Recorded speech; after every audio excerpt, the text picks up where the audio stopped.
In this video, we are going to explain the circuit diagram and the truth table of asynchronous up ripple counter. As the counter is an up ripple counter, so it counts in ascending order. That means starting from 0 and up to its any limit. Okay. As this is a 3-bit asynchronous counter, so here it is used 3 flip-flop. Flip-flop 1, flip-flop 2 and flip-flop 3. So 3 flip-flop are used in this counter.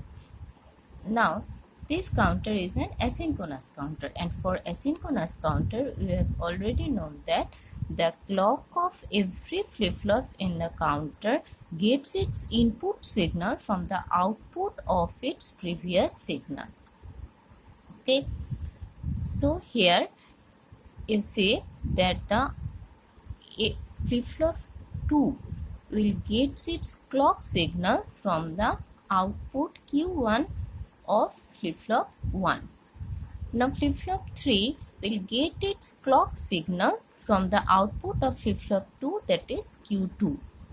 Only in the first flip-flop the clock signal is applied externally. So external clock signal is only applied in the first flip-flop of asynchronous counter. Okay.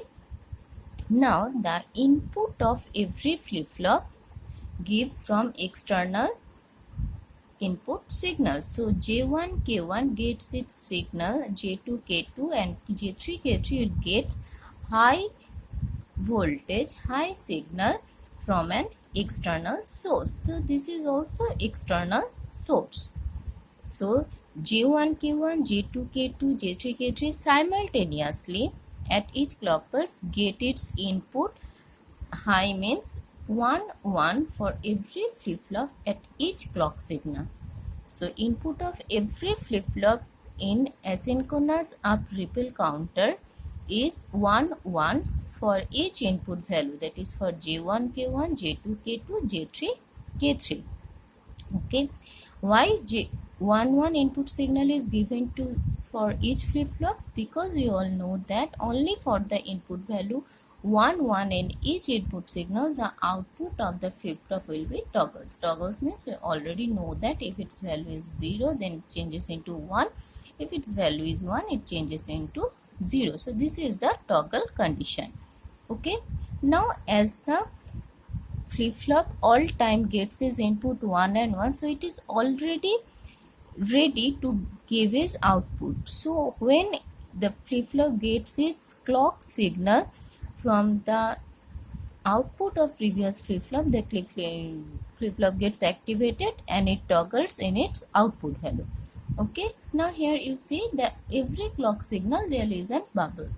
Bubble in the clock signal means this is a negative edge trigger. Negative edge trigger means whenever clock signal, you have already know that negative edge trigger means whenever clock signal changes from 1 to 0, then only the flip-flop gets activated. If a flip-flop is negative edge triggered, that means whenever the clock signal changes from 1 to 0, then only its flip-flop gets activated.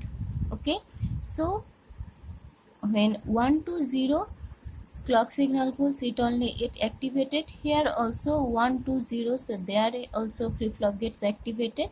So J2 and K2 gets his input from Q1 value. So when J2 and K2 flip-flop gets activated, when value of Q1 changes from 1 to 0, because as Q1 changes from 1 to 0, this clock signal will get its value 1 to 0. So as this clock signal gets its value 1 to 0, that means this flip-flop will get activated, and as this flip-flop will get activated, the value of its output toggles. Similarly, for the clock of J3 K3, its input gets from Q2. So whenever value of Q2 changes from 1 to 0, then this clock signal gets input value 1 to 0, and then the flip-flop will get activated and only then the Q3 will be changed. And for Q2 value, every time the clock pulse applies to this flip-flop, the clock the flip-flop will get activated and the value of Q1 toggles. So we can write here that Q1 toggles at each clock pulse because Q1 gets its clock externally. So for every clock pulse, Q1 gets activated in its whenever the clock changes from 1 to 0.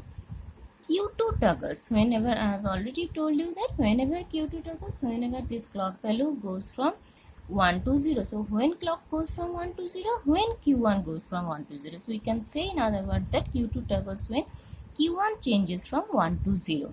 Okay, similarly, we can say for Q3 value, when this clock gets value from 1 to 0, whenever this clock gets value from 1 to 0, when Q2 gets its value from 1 to Q2 changes value from 1 to 0. So Q3 toggles when Q2 changes from 1 to 0. Okay, so whenever it changes, we get some output from the counter Q1, Q2, Q3 from this output signal, and we already know that the first flip-flop will give us LSB and the last flip-flop will give us NSB, MSB. Now let us see how we get the truth table of this flip-flop. So clock as Q3 is MSB, so Q3 should write first, then Q2, then Q1. Now as this is 3-bit counter, so it has 2 to the power 3, 8 state. So as this is up counter, it counts from 0 to 7. Okay, so 0 it's its initial value of the counter and 111, the binary of 7, is the last value of the counter. Last counting value is 111. So now the initial value is 000 for whenever no clock is applied. So for 0 it is 000. Now whenever second clock is applied, second time, so whenever clock changes this value 1 to 0. According to our output condition, we know that Q1 toggles at each clock pulse. So as Q1 value was 0, now it changes into 1. For Q2 value, Q2 toggles when Q1 changes from 1 to 0. As here Q1 changes from 0 to 1, so Q2 will not change. So Q2 storage value, it is 0. Q3 toggles when Q2 changes from 1 to 0. Q3 changes when Q2 changes from 1 to 0. So whenever Q2 change, here Q2 changes from 0 to 0. So Q3 will not change, so it stores its previous value. For again, for next clock pulse, first flip-flop always toggles, so 1 changes into 0. Now here you see Q2, for Q2 value we have to say the changing condition of Q1 value. So here Q1 changes from 1 to 0. You see Q2 toggles when Q1 changes from 1 to 0. So here Q1 changes from 1 to 0. So Q2 will change. So Q2 previous value is 0. Now it becomes 1. Here for Q3 value we have to see Q2 changes. Here Q2 changes from 0 to 1. But we need 1 to 0 for Q2 value change in order to change Q3. So as it is 0 to 1, Q3 will not change. For next clock pulse, Q1 will always change. So it was 0, now it is 1. So as it is 0 to 1, Q2 also not change. So Q2 leaves its previous value. As Q2 changes from 1 to 1, so Q3 will not change. Store its previous value. For 4, here first flip-flop always toggles, so 1 changes into 0.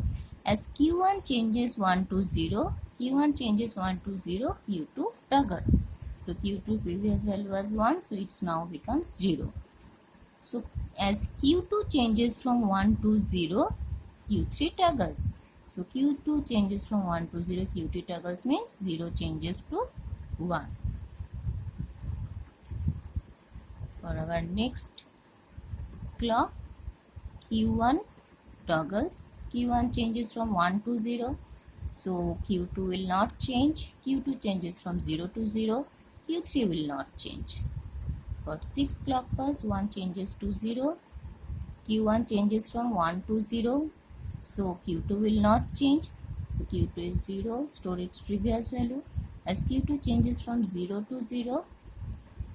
Q1 changes from 1 to 0. So if Q1 changes from 1 to 0, Q2 will change. So here we have to write Q2 1. Now for Q3 value, Q2 has to change 1 to 0. But here Q2 changes 0 to 1. So this will also store its previous value. So it is now 1 1 0. Now for 7 clock pulse, first one always toggles. So as Q1 changes from 0 to 1, so Q2 will not change. That means Q2 store its previous value 1.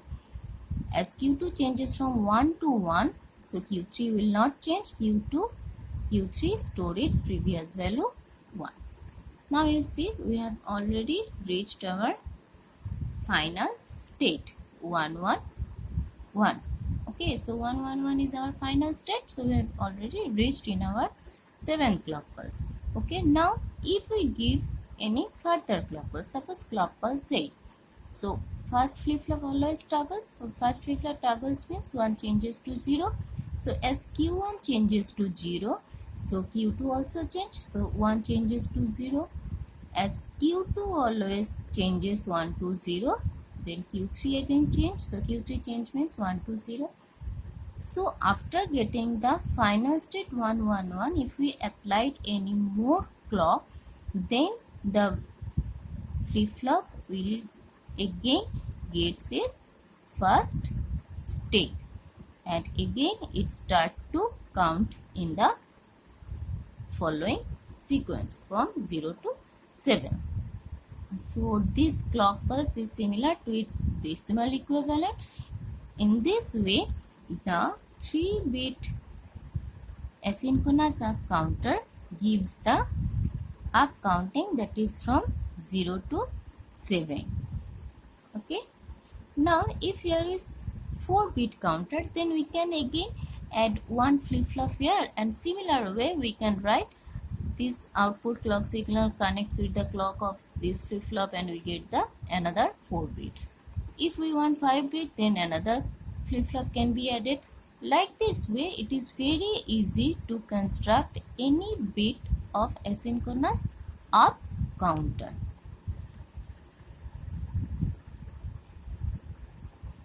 Hope you will understand it very clearly.